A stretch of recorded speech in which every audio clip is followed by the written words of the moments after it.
আসসালামু আলাইকুম সবাইকে। আশা করি সবাই ভালো আছেন।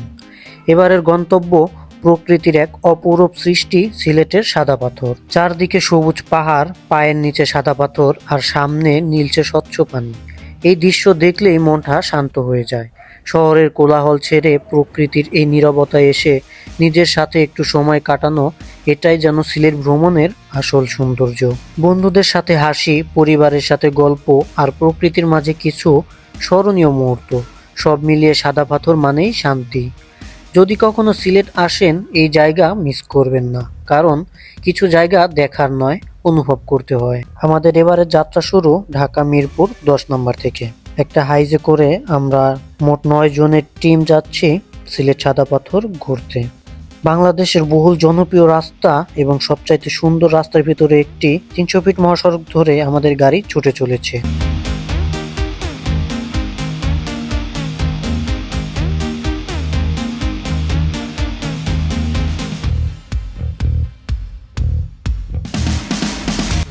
আমরা বুঝতে পারি নাই বড় ভাই যে পরিমাণ সাদের ঘুম পাড়তেছে ওই কম বড় ঘুম পেয়ে শেষ করে দিল।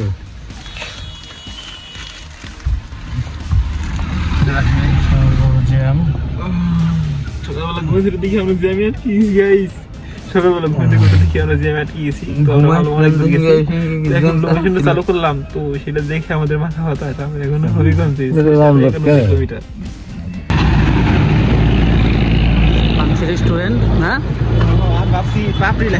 আমরা ব্রাশ করি সকালবেলা, আর কিছু করি বা না করি, ব্রাশ করি। তো সকালবেলা আমরা এখন সকালে নাস্তা হিসেবে আমরা পরোটা সাথে ডাল ভাজি খাচ্ছি। তুলনামূলক এখানকার ডাল ভাজিগুলোই ভালোই ছিল।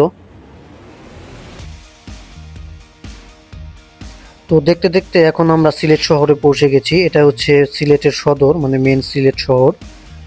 তো এখান থেকে এখন আমরা চা বাগান এবং সিলেটের প্রাকৃতিক সৌন্দর্য উপভোগ করতে করতে ছুটে চলেছি সাদা পাথরের পথে। কিন্তু সাদা পাথরের যতই কাছে যাচ্ছি ততই আমাদের ভিতরে কেমন যেন একটা হতাশা কাজ করছিল, কারণ রাস্তার দুই পাশেই অসংখ্য পাথর উত্তোলন করার মেশিন, মানে ভাঙানোর মেশিনগুলো ছিল। মানে এটা দেখে বোঝা যায় যে কি পরিমাণ পাথর যে এখান থেকে সরানো হচ্ছে বা হয়েছে। এটা তো সবাই জানেন কম বেশি, তো অনেক নিউজ হয়েছিল। ওই যে ইন্ডিয়ার বাস দেখা যায়, ওই যে গাড়ি নদী, ওই দিন ইন্ডিয়ার গাড়ি যাচ্ছে। গাড়ি না বাড়ি ওই গাড়ি না বাড়ি। আসসালামু আলাইকুম গাইস, আমরা অনেকক্ষণ জার্নির পরে তো ফাইনালি চলে আসলাম সিলেট সাদা পাথর। এখন আমরা নদী পার হব, নৌকার উদ্দেশ্যে রওনা হচ্ছি। নদী পার হয়ে তারপর ওপারে দিয়ে সাদা পাথর দেখতে যাবো। এই যে আমাদের পাশেই কিছু পাথর দেখা যাচ্ছে, তো চলেন আপনাদের দেখাই, আমাদের সাথেই থাকুন। আপনার তো আমাদের গ্রুপ মেম্বার একজন টিকিট আনতে গেছে।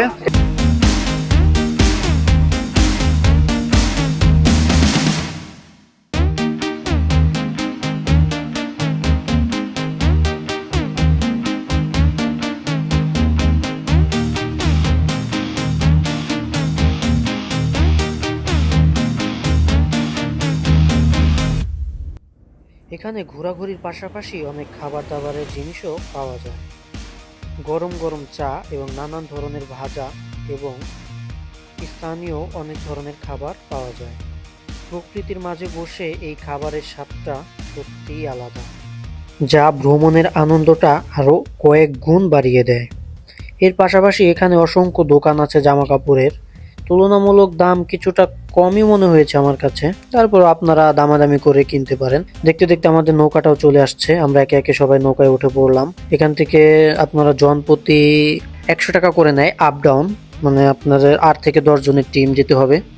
তো এখানে যাওয়ার পরে আপনারা যতক্ষণ ঘুরবেন, ঘোরাঘুরি শেষ করে আবার এই মাঝে আবার আপনাদেরকে নিয়ে আসবে ওখান থেকে।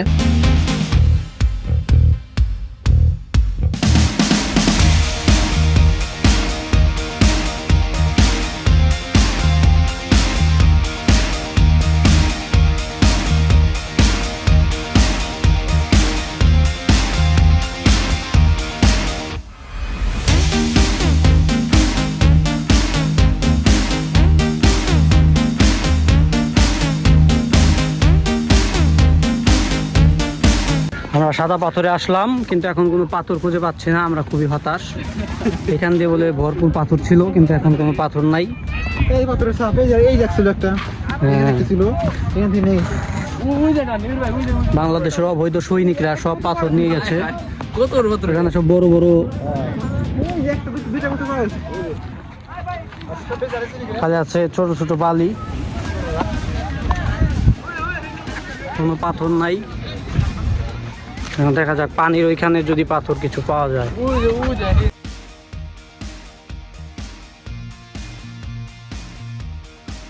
তো যেহেতু শুক্রবার ছুটির দিন ছিল, তাই মানুষের ভিড়টা তুলনামূলক অনেকটাই বেশি মনে হয়েছে আমার কাছে।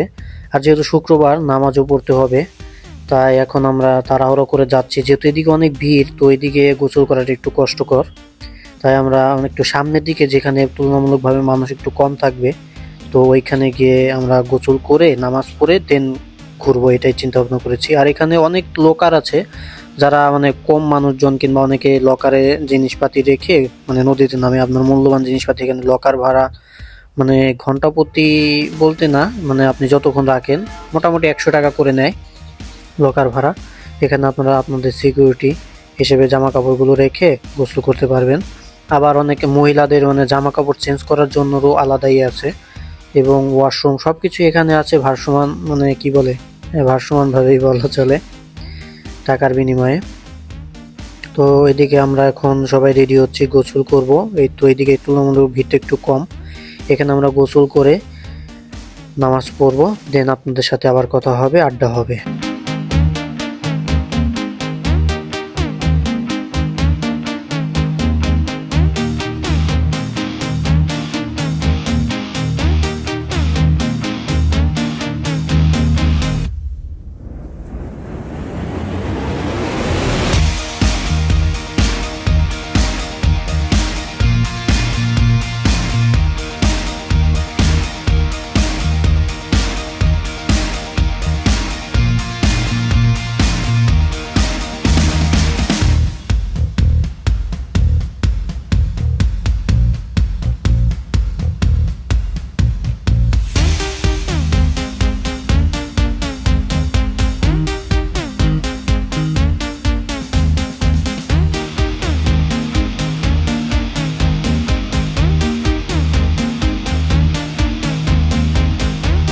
ভাইয়ের আমাদের মাইকিং করে ওই পারে যেতে বলছে, এদিকে থাকা নাকি নিষিদ্ধ।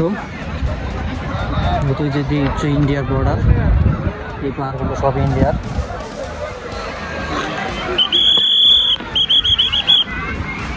ভালো ভাই বলেন ভাই।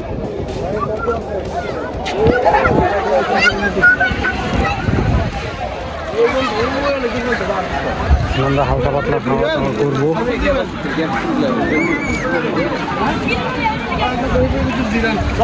তো আজকে আমরা এখানেই মানে লাল পাহাড়েই খাচ্ছি। তো এটা একটা প্যাকেজ সিস্টেমে নিয়েছি আমরা, গরুর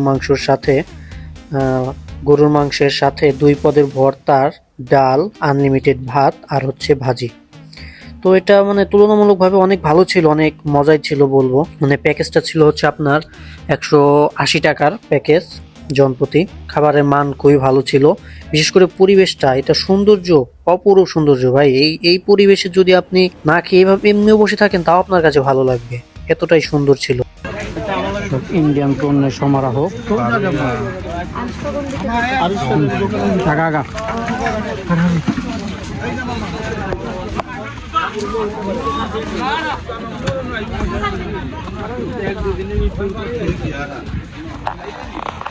অসংখ্য ইন্ডিয়ান প্রোডাক্ট আছে।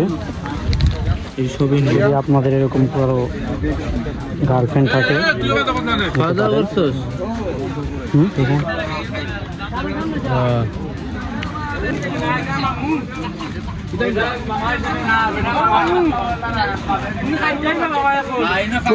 কসমেটিক কিনবি, কসমেটিক না কিনবি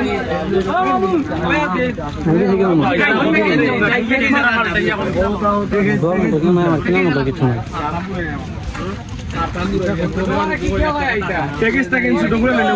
সব ইন্ডিয়ান চকলেট।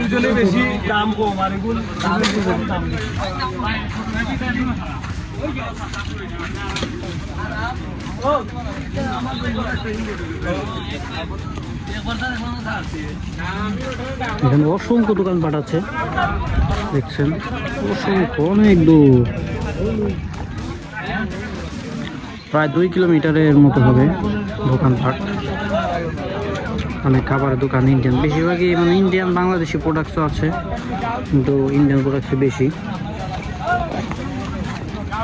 চলছে হালকা পাতলা। দামাদামি করে নিতে পারবেন, যেগুলো সব সব ইন্ডিয়ান সাবান, সব অর্ডার ক্রস করে এনে তার বিক্রি করে, অরিজিনাল ইন্ডিয়ান মাল। মেয়েদের কসমেটিক্স,